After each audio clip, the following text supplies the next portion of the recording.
दोस्तों, आज की कहानी को लेकर चल रहे हैं कर भला तो हो भला, कर बुरा तो हो बुरा। दोस्तों, कहानी को शुरू करने से पहले जिन भाइयों ने हमारे चैनल को सब्सक्राइब नहीं किया है तो सब्सक्राइब कर लें और बेल आइकन दबा दें, जिससे वीडियो आप लोगों तक सबसे पहले पहुंचे। कहानी को शुरू करते हैं। कर भला तो हो भला, यह कहावत तो आपने बहुत सुनी होगी, लेकिन यह कहावत बनी कैसे?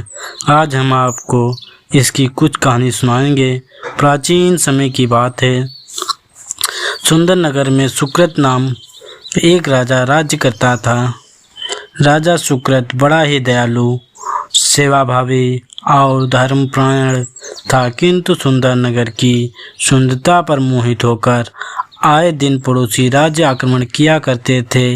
राजा सुकृत के राज्य में भीमसेन नामक एक बड़ा ही बहादुर और निडर सेनापति था। वह कभी भी आक्रमणकारियों को राज्य की सीमा में प्रवेश नहीं करने देता था।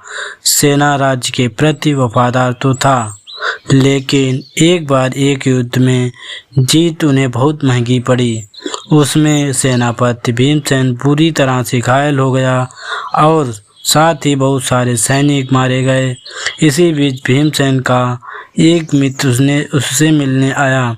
यह मित्र राजा से बहुत ईर्ष्या करता था। उसने भीमसेन को राजा के खिलाफ भड़काना शुरू कर दिया। वह कहने लगा, तुम लोग दिन रात यहाँ मौत से जूझ रहे हो और राजा वहाँ महलों में अयाशियाँ कर रहा है। मेरी मानो तो राजा को तख्त से हटाओ और खुद राजा बन जाओ। अपने मित्र के मुंह से राजा की निंदा सुनकर सेनापति भीमसेन को पहले तो विश्वास नहीं हुआ, लेकिन फिर उसने कुछ सोचकर स्वयं राजा बनने का निर्णय ले लिया।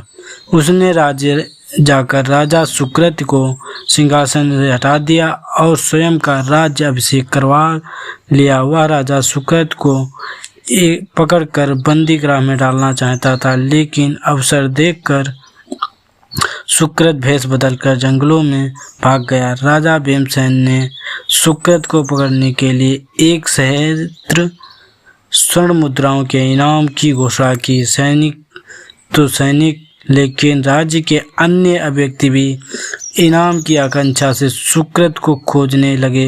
हालांकि राज्य के ज़्यादातर समझदार लोग सुकृत से भीमसेन द्वारा राज्य हड़प लिए जाने की दुखी थे। इधर राजा सुकृत जंगल के रास्ते राज्य से बाहर निकलने ही वाला था कि उसे सामने से एक व्यक्ति आता दिखाई दिया, जो दिखने में बहुत चिंतित जान पड़ रहा था। राजा सुकृत ने नजदीक आकर वह बोला, भाई जरा राजा सुकृत के महल का रास्ता बता देना, मुझे उनसे जरूरी काम है।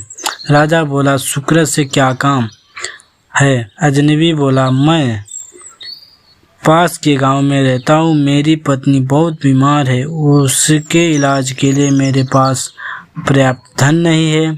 मैंने सुना है राजा सुकृत बहुत दयालु राजा हैं। कोई भी दिन दुखी उनके महल से खाली हाथ नहीं जाता। राजा बोला, चलो मैं तुम्हें राजा सुकृत के पास पहुंचा देता हूँ। यह कहकर वह उस अजनबी को राजमहल की ओर ले गया। वह सीधे राज दरबार में जा पहुँचे। राजा सुकृत को स्वयं वापस आया देख सभी सभासद अचंभित हो उठे। दरबार में पहुंचकर राजा सुकृत ने सिंहासन पर बैठे राजा भीमसेन से कहा, तुमने मुझे पकड़ने के लिए 1 सहस्त्र स्वर्ण मुद्राओं का इनाम रखा ना, वो इनाम इस व्यक्ति को दे दो। ये मुझे पकड़ कर लाया है और मेरे साथ तुम जो चाहो सो कर सकते हो। राजा सुकृत की दयालुता को देखकर सेनापति भीमसेन का मस्तक लज्जा से झुक गया। वह सिंहासन से उठा और महाराज के चरणों में गिर पड़ा। उसे अपनी गलती का एहसास हो गया। इसलिए कहते हैं, कर भला तो हो भला। राजा ने भला किया तो उसका भी भला हुआ।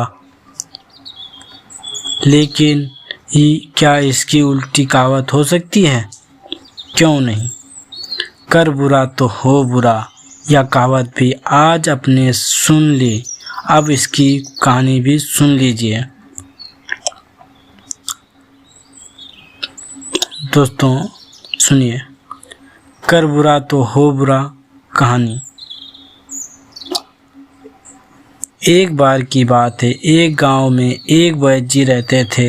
वैद्य जी के पास कभी कभार कोई मरीज आता था, क्योंकि उस गांव में ज़्यादातर लोग बीमार नहीं पड़ते थे। इससे वैद्य जी की आजीविका में बहुत समस्या आती थी। एक दिन वैद्य जी अपनी झोपड़ी से बाहर निकले और एक पेड़ के नीचे जाकर बैठे। तभी उन्हें उस पेड़ के कोटर में एक सांप दिखाई दिया। वैद्य जी सोचने लगे कि अगर यहाँ सांप किसी को काट खाए तो कितना अच्छा हो, मैं उसे ठीक करके अच्छा खासा धन कमा सकता हूँ। तभी वैद्य जी की नज़र सामने खेल रहे बच्चों पर पड़ी। उन्होंने बच्चों के पास जाकर कहा, देखो बच्चों, उस पेड़ के कोटर में मिट्टू मियाँ बैठे हैं। बच्चे तो बच्चे होते हैं। उनमें से एक बच्चा दौड़ा और सीधे जाकर कोटर में हाथ डाल दिया। संयोग से सांप की मुंडी उसके हाथ में आ गई। जैसे ही उसने बाहर निकाला तो डर के मारे उछाल दिया। नीचे अन्य बच्चों के साथ वैद्य जी खड़े थे। सांप सीधा वैद्य जी के ऊपर आकर गिरा और कई जगह डस लिया। तड़पते हुए वैद्य जी की जान निकल गई। इसलिए कहते हैं, कर बुरा तो हो बुरा। शिक्षा दोस्तों, इसलिए मनुष्य को हमेशा दूसरों का भला सोचना चाहिए, और भला ना हो सके तो कम से कम बुरा तो नहीं सोचना चाहिए।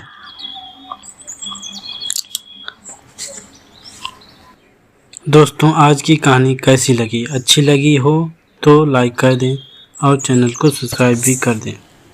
भाइयों, अपना ख्याल रखें। जल्द मिलते हैं दूसरी कहानी में।